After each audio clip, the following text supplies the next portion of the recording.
Hang on, you lot go a minute. I'm just going to go with a couple of seconds. Show yourself. Fuck. Oh fuck. Oh, fuck.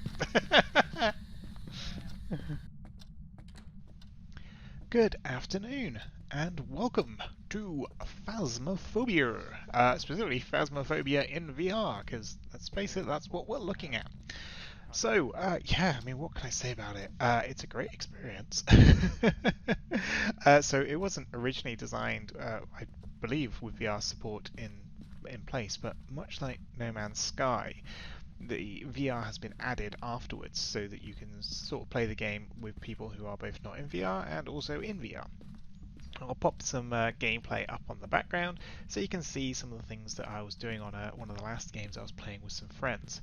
Now in this one, two of us were in VR and two of us were not. So, you know, it works quite well. People in VR can carry one extra item, lovely, but it makes it harder to switch between them. On the the flip side, when you're not in VR, you do not have to be entirely surrounded by this environment. So yeah, so what is Phasmophobia? Well, if you're watching this, you may already know, but it's a horror game, very much in that ilk of sort of Blair Witch, where what you're trying to do is track down what type of ghost you're dealing with. There are multiple different locations. You've got a house, a prison, a hospital. There's a couple of other ones as well in there. And the core aim really is just to find the ghost by using different items to get different results. Now, depending on those results, that will allow you to put that information into your journal. And once you put that information into your journal and you've identified it, you can leave. Now, of course, that's not exactly sounding very difficult, is it? Well, the other thing that's going on here is that the ghost is actually, well, I say hunting. It can be wild. So the microphone is used in this game. And absolutely, it's a complete must because otherwise you're going to miss quite a lot in the game. William Wilson, William Wilson, William Wilson. Bye! And you can rile it up by using its name or being on your own, not having any lights, your sanity getting low. And if you hit the right criteria, the ghost might start hunting you, which means it will appear. Now you want it to appear because you want to take pictures and find out what you're dealing with, and you want to get it doing things. But if it does start hunting, you can't get out the building, and it might then try and kill you, so you've got to hide.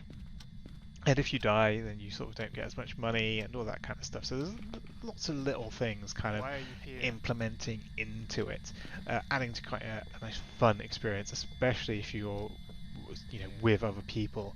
I think especially, in fact, actually having other people around can make the experience scarier. I know in this game that we're playing, having those people sort of sometimes whisper real quietly, and that would just sort of come through and I'd be like, oh my god, what's going on?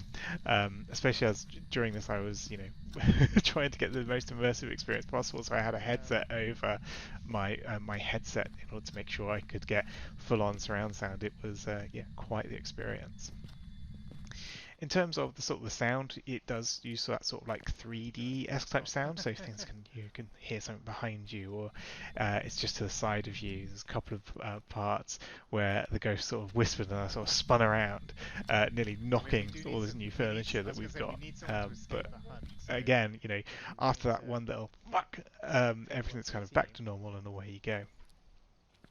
So yeah, I mean, it's a good game. I don't really know much more to say with this. Other than it's great fun. I mean, if you can get this and you can play it on PC, I would absolutely go for it. I mean, I'll pop some more bits up here in the background. As you can see, some of the other parts you can use, some of the actual gadgets as well. A lot of the gadgets, they're self-explanatory. Pretty much all of them are just tap a button. You've got the radio box, which you've got to speak into to try and get a response. That was a bit temperamental, I'll admit. But also getting other readings.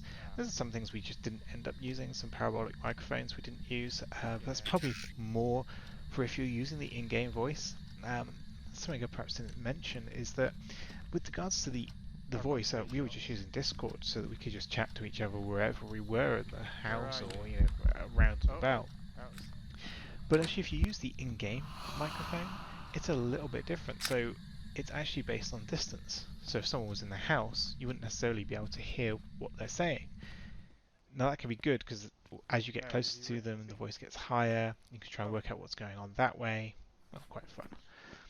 If you do die, you're not out of the game either, so you don't have to wait around where everyone tries to figure out what's going on.